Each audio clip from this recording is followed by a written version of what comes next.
Hello नमस्कार, कैसा है मेरा यूट्यूब परिवार।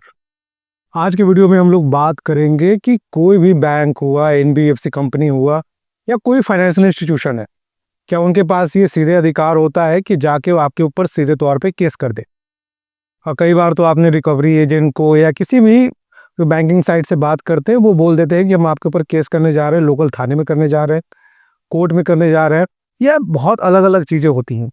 और ज़्यादातर लोग तो लोक अदालत के बारे में भी सोचते हैं कि ये कोर्ट ही है जहाँ पे मेरे ऊपर कोई केस हो जाएगा।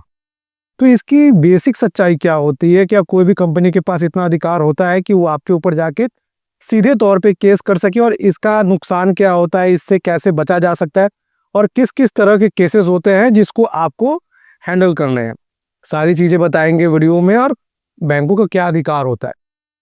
देखिए, जब भी हम लोग लोन लेते हैं, मैं कोशिश करूंगा कि इतने साधारण तरीके से बताऊं कि आपको समझ में आए, ताकि अगर आपसे भी कोई राय ले तो आप भी बता पाओ। और खास करके बैंक वाले अगर आपको गलत डायरेक्शन में डरा रहे हैं, धमका रहे हैं, तो आपके पास एक कंटेंट हो, आपके पास एक मटेरियल हो, जो आपके पास एक बेस हो, जो आप उनसे बात कर सको। क्योंकि बेसलेस बात जो बैंक के रिकवरी एजेंट करते हैं, अगर उसको आप जवाब देते हो, सही तरीके से जवाब दे पाते हो, तो कहीं ना कहीं आप अपने फाइनेंशियल के साथ साथ अपने मेंटल स्ट्रेस को भी कम कर पाओगे।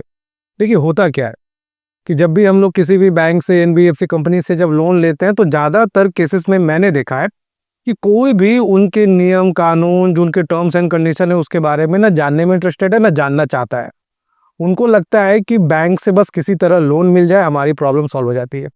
बेसिक प्रॉब्लम यही से शुरू होती है, क्योंकि सारे लोग जानते हैं कि आप टर्म्स एंड कंडीशन नहीं पढ़ते। जब आप टर्म्स एंड कंडीशन नहीं पढ़ते तो आपको ये भी नहीं पता चलता है कि आपका जो लोन है उसमें क्या इंश्योरेंस किया गया है, किस पार्ट का इंश्योरेंस किया गया है, क्या वो कवर मिलेगा नहीं मिलेगा, हमने इंश्योरेंस लिया है नहीं लिया है। क्योंकि बैंक का क्या होता है कि छोटे से छोटे, बड़े से बड़े लोन में वो अपने कवर को देखता है। अब कवर को देखता है, इसका मतलब, और कई बार केसेस में क्या होता है कि जो उनका लोन है वो गवर्नमेंट द्वारा भी सिक्योर किया जाता है। अलग अलग तरह के लोन होते हैं, उसके बावजूद भी आपको बताया जाता है ना कि हम आप पे केस कर देंगे, हम आपको परेशान करेंगे। किसी भी तरह से साधारण शब्द में कहें कि आपको मेंटली परेशान करने की साजिश है। इससे बचे कैसे? देखिए, हमें समझना होगा कि किस केस में कौन कौन से केसेस होते हैं।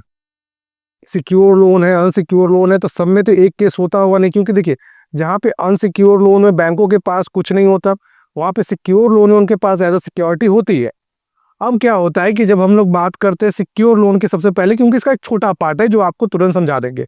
सिक्योर लोन की जब हम लोग बात करते हैं, तो सिक्योर लोन में कोई भी बैंक, एनबीएफसी कंपनी आप पे केस नहीं कर सकता, क्योंकि इसका जो लोन होता है वो किसी गारंटी के नाम पे दिया जाता है। वो गोल्ड लोन हो, आपका होम लोन हो, या किसी भी तरह से जहाँ पे एक कोलैटरल रखा हो। तो कोलैटरल जब दिया जाता है तो यहाँ पर एक सरफेसी एक्ट 2002 काम करता है, जो सुप्रीम कोर्ट से पारित है, जिसमें आपको नोटिस सर्व किया जाएगा। अगर आप नोटिस नहीं देते तो अपने लीगल प्रोसीजर को वो आगे बढ़ाते हैं, जिसमें आप अपने डिफेंस के लिए आप डीआरटी जा सकते हो। डीआरटी में काम नहीं हो तो डीआरएटी जा सकते हो। ये चीजें होती है जो आपके लिए होती है। अब अनसिक्योर लोन की बात करते हैं, जहाँ पे कोई भी सिक्योरिटी नहीं होती। जब सिक्योरिटी नहीं होती है तो प्रॉब्लम वहीं पे ज़्यादा क्रिएट होता है। रीज़न समझिए, जब हमारे पास कोई सिक्योरिटी नहीं है, हमने कोई सिक्योरिटी दे नहीं रखा है, तब हमारे पास दो चीज़ है, या तो हमने ईसीएस करा रखा होगा, या तो हमने चेक दे रखा होगा।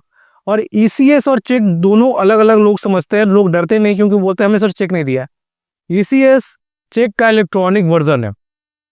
पहले क्या होता था, जब हम लोग लोन लेते थे किसी भी बैंक से, एनबीएफसी कंपनी से, तो मान लीजिए जो मेरा टेन्योर है, हमने 10 साल के लिए लोन लिया है, तो 10 साल में कितने महीने होंगे वो कैलकुलेट करके हमसे चेक मांगता था। अब उसका ईसीएस मैंडेट कर देता है, नैच भी बोलते हैं। अब ये क्या होता है कि हर महीने हमारे अकाउंट को चेक करता है, उसको परमिशन दिया जाता है, उसके चार्जेस भी है। जब ये चीज़ नहीं करते तो इन दोनों में जो केसेस होता है, पहले हम लोग बात करेंगे चेक का, तो सेक्शन 138 जो ज़्यादातर लोग जानते हैं, जिसको एनआई एक्ट के नाम से भी जानते हैं। और दूसरा होता है 25A, जिसमें ईसीएस के लिए किया जाता है। इसको हम लोग पेमेंट एंड सेटलमेंट एक्ट से जानते हैं।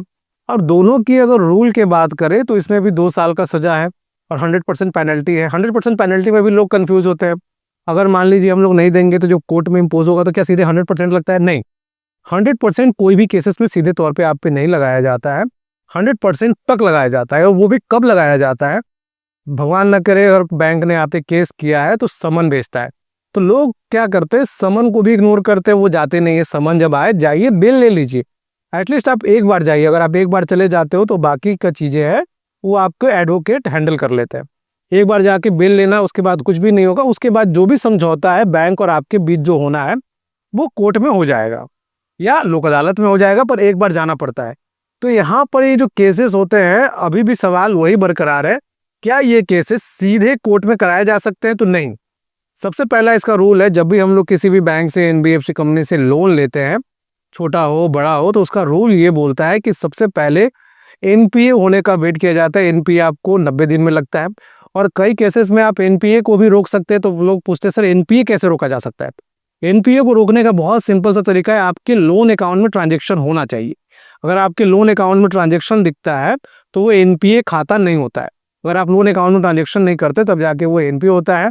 और यहाँ पे जो केसेस होते हैं, ये एनपीए के 1 महीने बाद, क्योंकि सबसे पहले उनको एक नोटिस सर्व करना पड़ता है। उस नोटिस में आपको ये मेंशन करके बताना पड़ता है कि सर आपका जो खाता है वो एनपीए होने जा रहा है। एनपीए के बाद एक नोटिस सर्व होता है जिसमें ये बताया जाता है कि अगर आप इस चीज़ों को इग्नोर कर रहे हैं, आप ध्यान नहीं दोगे, तो हमको आगे अब कार्रवाई करनी पड़ेगी।